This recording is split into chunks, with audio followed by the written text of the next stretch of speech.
my name is Anna, and I welcome you back to this week's Torah video here in this channel called Esperando. Today we will be focusing on chapters 22 from verse 16 to chapter 23 of Exodus. Today's title is A Perfect Justice and Not a Humanist Ethic, Part 2. In today's video, we will be analyzing the laws and commandments of the Creator, where we see that perfect justice through these laws. Something very different from today's humanist ethics. To better understand the term and definition, secular or atheist humanism, it's a domination that has been used in the last 30 years to describe an ideological system that consists of an ethic. The basis of this ethic are entirely human and the result of rational analysis, and not as a revelation of a divine nature that is unacceptable from its humanist perspective in the face of the truth of dogmas that it says contradict and at the same time it proclaims as true. With this, we understand that this humanism and therefore its basis are aligned to mystical and religious overtones, as well as discarding dogmas about naturalism, self-sustainability, and superstition as basis for morality and decision-making. They do not use this, but rather they claim to be based on what is known as the scientific method, ethics, and philosophical naturalism. With this, we understand a little more about the humanistic ethics of today, and we are going to continue looking at this, putting it in contrast with this perfect justice that we see from the Creator, and in turn seeing this difference between the eternal and his perfect justice and the humanistic ethics, that therefore one of them is perfect and the other one is not so perfect, because although the human focuses on being perfect and looking for the best according to what they believe is to be correct, but the human capacity is very limited and very low to reach that perfection of the Creator. In Isaiah 55 verse 9, we can read that it says, "For as the heavens are higher than the earth, so are my ways higher than your ways, and my thoughts than your thoughts." In this verse, we can see the difference between the eternal and the human. And well, with this short introduction, let's begin reading chapter 22, verse 16 and 17 that say, "If a man seduces a virgin who is not pledged to be married and sleeps with her, he must pay the bride price, and she shall be his wife. But if her father absolutely refuses to give her to him, he must still pay the bride price for virgins." We can see in this verse that a price had to be given for the virgin, whether the man took her as his wife or if the father refused to give this virgin to the man. And in this commandment, we can see a responsibility that the man had to take for his actions. But putting it in contrast with the humanist ethics of today, according to one of the points in which humanism is summarized, is that the dignity and autonomy of the individual is the central value. The humanistic ethic is committed to maximizing freedom of choice, freedom of thought, and consent, and grants the right to individuals to follow their lifestyles to the best of their ability, and that no harm is done to others. This freedom that we see today, like the freedom to live however we want to, the freedom that we have over our bodies, the freedom to vote, the freedom to work, to have an education, etc., causes a problem because it is carried out without the necessary responsibility, and that is why more problems arise. For example, unwanted pregnancies or abortions in the case of the women's liberation. We see that this freedom that makes up the humanist ethic is different from the freedom that the Creator gives us, which tells us and lets us know that we must take full responsibility of what we do. And well, continuing with verse 18, it says, "Do not allow any sorceress to live." Here we see that the Eternal puts it as a law that any sorceress would have to be punished with death, but it depended on the people not to let the sorceress live. The Eternal puts this as a mandate because it would be good for the people. In this way, the people were not going to worship the other gods of other nations, and therefore they were not going to be corrupted, and they were not going to assimilate to what the other nations would do. In verse 20, we can read what the Eternal says: "Whoever sacrifices to any god other than the Eternal must be destroyed." In these verses, verse 20 and verse 18, we can see how living and dying played an important role in this. In this law, we see this perfect justice of the Creator, and in it, we see security and well-being. Because by not seeing these type, or by not having these type of people around the people of Israel, they were going to live a good life, since their lives depended on what they did to those people. Continuing with verse 19, it says, "Anyone who has sexual relations with an animal is to be put to death." We see that these situations occurred both in that time and in our times. This humanistic law of the Creator teaches us to behave as humans according to what our nature is. That nature that from the beginning the Creator has placed as men and women, and not including animals or any or other things that were practiced in those days or in our days. Now, this goes against humanist ethics. Another of the points in which the humanist ethics is summarized is freedom, since since the humanism proposes proposes the right to follow their own lifestyles to the best of their ability, as I had mentioned, as long as they do not harm others. With this, we understand that the humanist in their ethics appreciate diversity, and this diversity that we see today is due to this humanist ethics and ideologies such as gender identity or sexual identity. But that goes against the perfect justice of the Creator, whose humanist laws teaches us to be human and not govern ourselves as the ethics of this world, that instead of teaching us to be a regular human or a normal human, rather it is degrading our human nature. In verse 21 and 22, they talk about foreigners, widows, and orphans.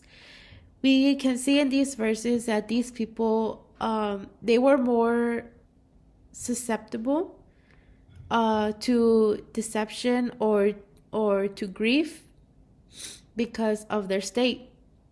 But here once again, the Creator's humanist laws teach us to be human and to not take advantage of these vulnerable people, to not deceive or to not afflict them, to not take advantage of their situations, but rather being that help for them. Because the Eternal says in verses 23 and 24, if you do this and they cry out to me, I will certainly hear their cry. My anger will be aroused, and I will kill you with the sword. Your wives will become widows and your children orphans. Here we see the consequences that the people would have if they acted in an inhuman way. We can also find these principles in humanist ethics.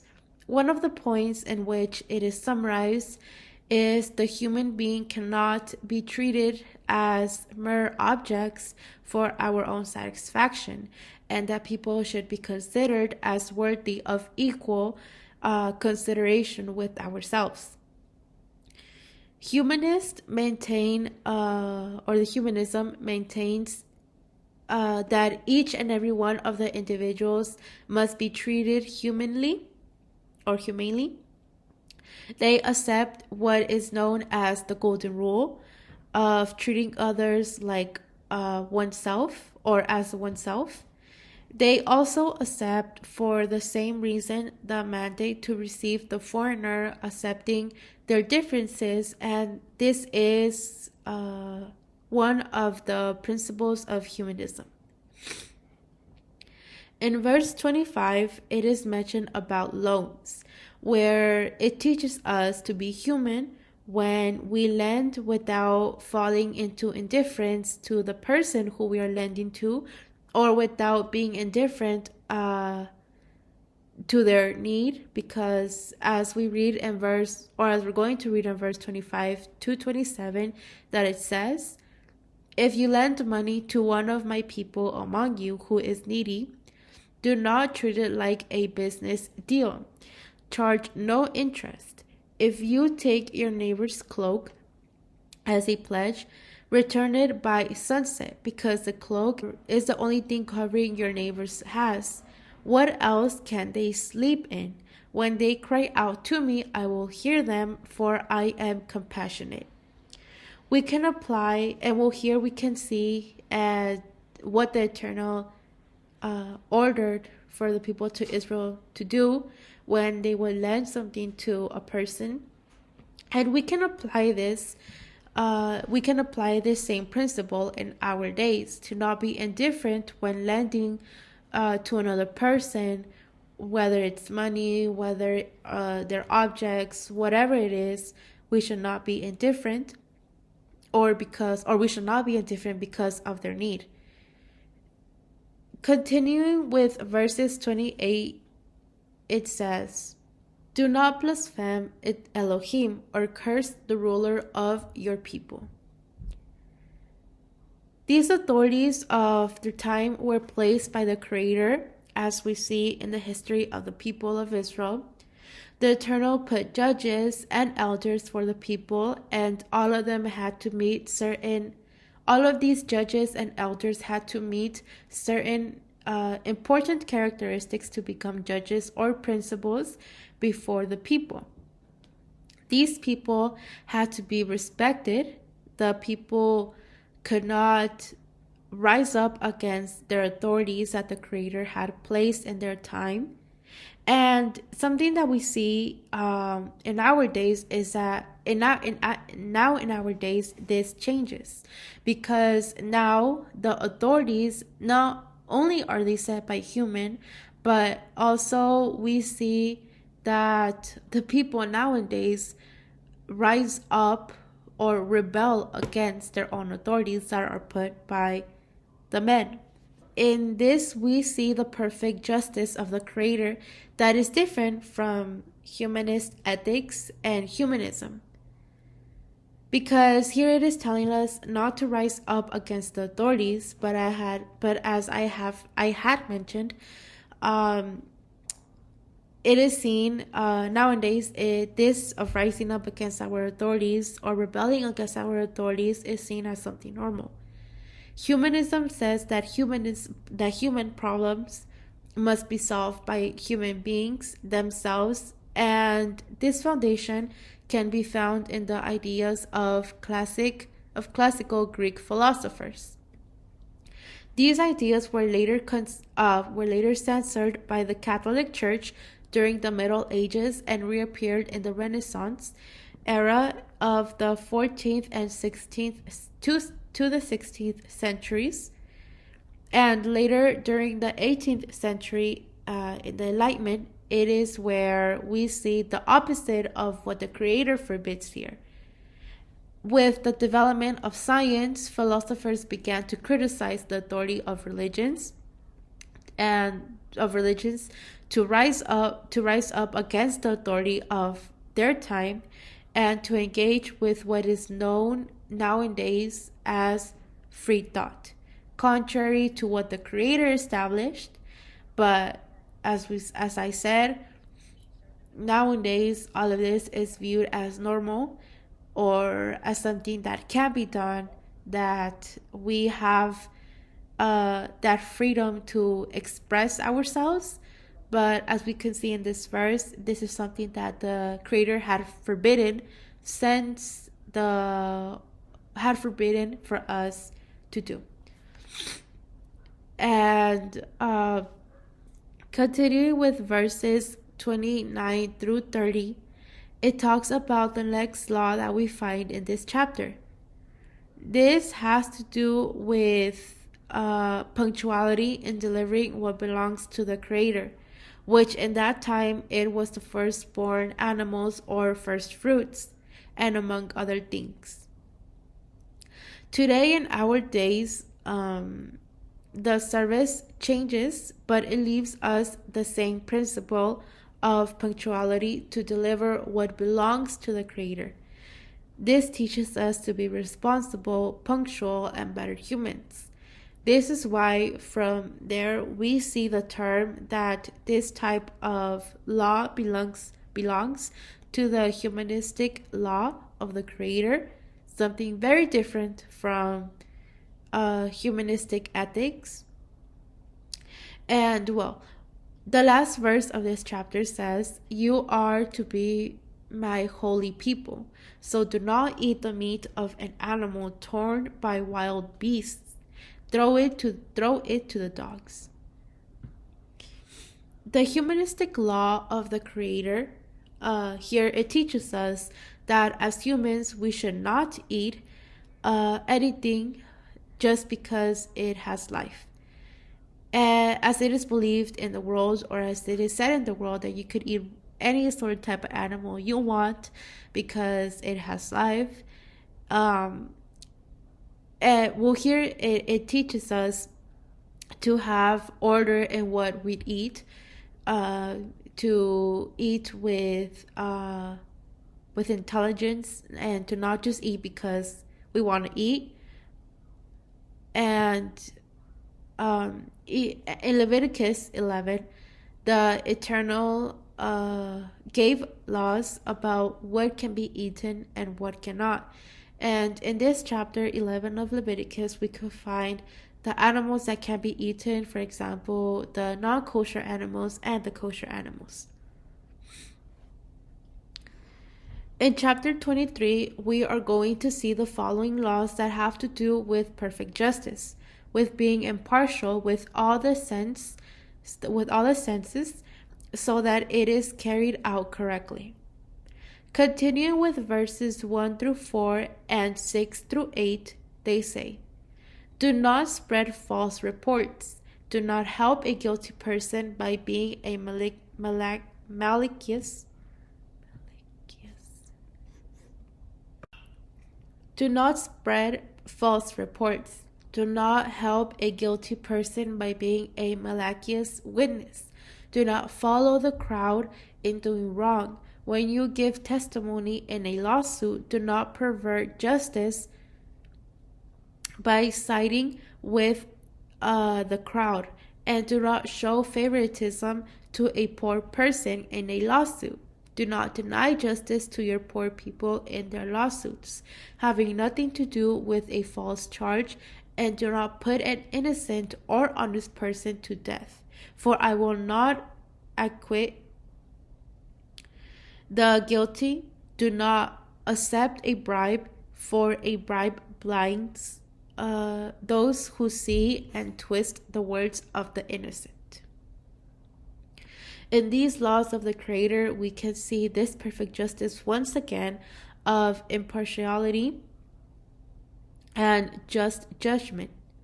This goes against the system governed by this world, which, despite having its supposed laws of perfect justice to be done, but in reality there is no justice.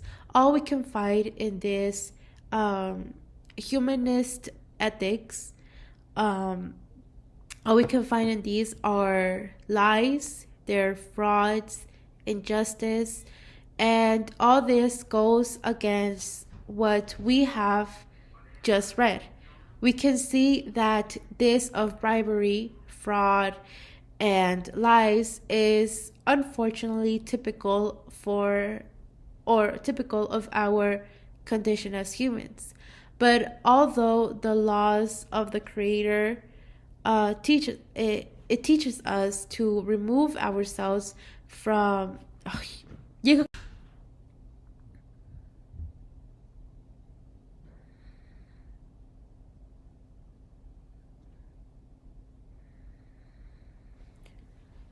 we can see that this of bribery, fraud, and lies is unfortunately typical of our condition as humans.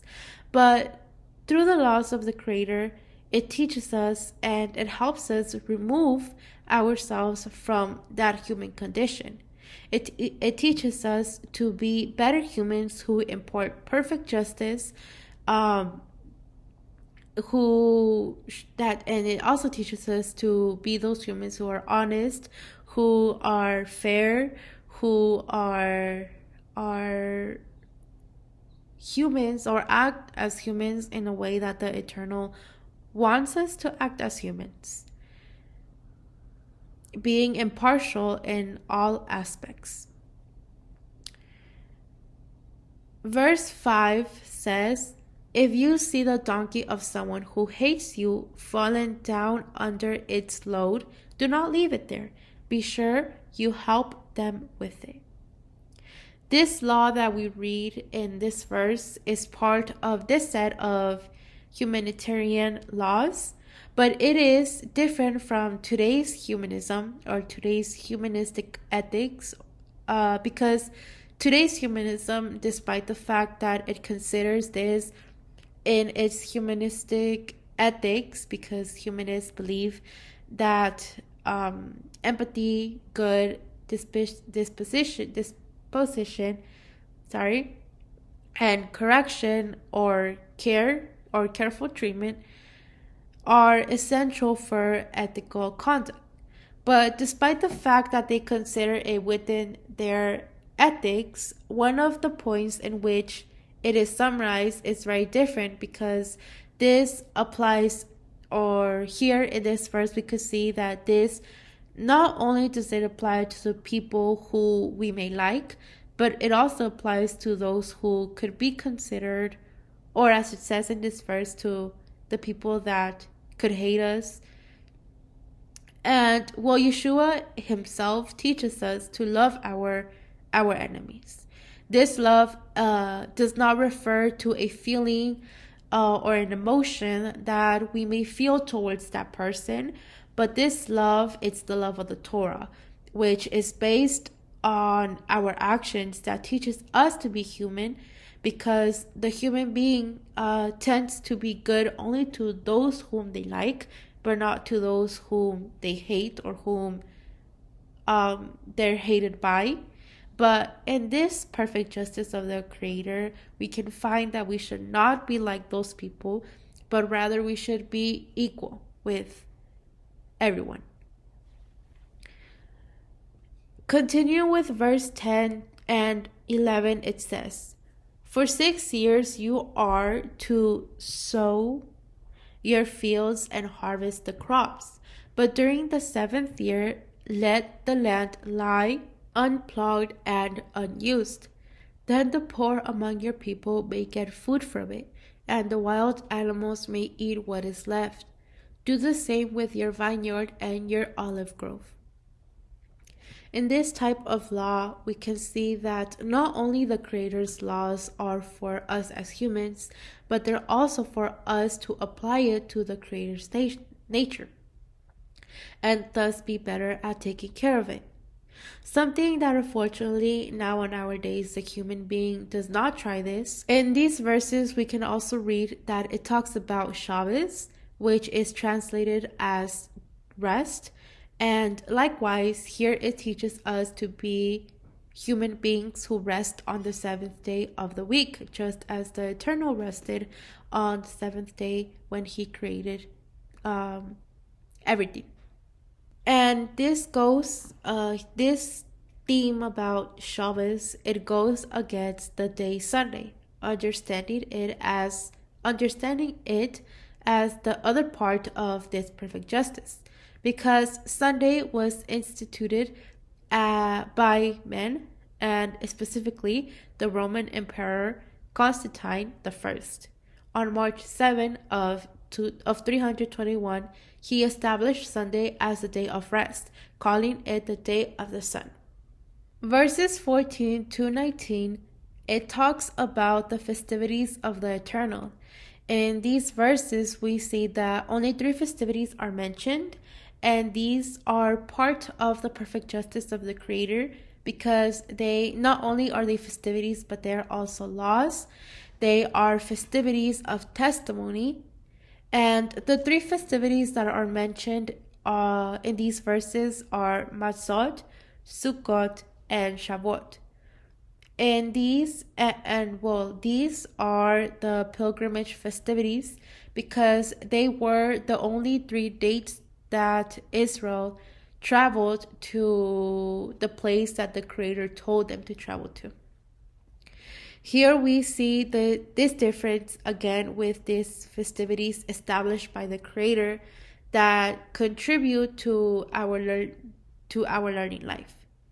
Something very different from the festivals or from the holidays, the holidays that are set by this world or by men for this world, which were put by humans, which are only celebrated to satiate their flesh.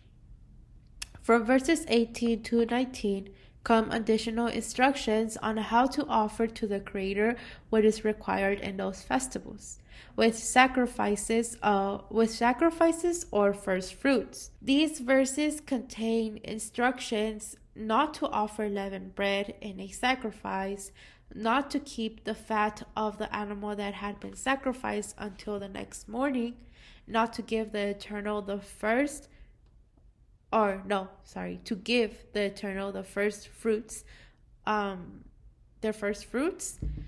and not to mix the little lamb with its mother's milk, because this was a sacrifice or a ritual that the nations would do to their gods. In the last verses from verses 20 to 33, we see a character, or we can see that, a character called Angel. In verse 20, it says that the angel was sent by the Eternal to guide Israel. This angel that is mentioned in this verse, in Hebrew, the word is malach, which has to do with a messenger sent by the Creator. In verse 21, we read that it says that the name of the Creator is in him. And this angel was not just any kind of angel. This angel had the authority to guide Israel, and from this we can understand that Yeshua is being spoken of.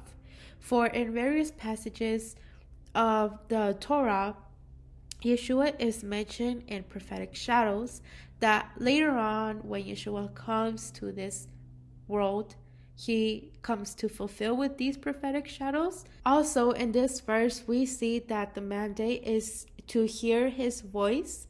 And in Deuteronomy 18, verse 18 and 19, we read that a prophet was going to rise up whom we must listen to, and that later on it becomes, it is Yeshua when he comes to earth.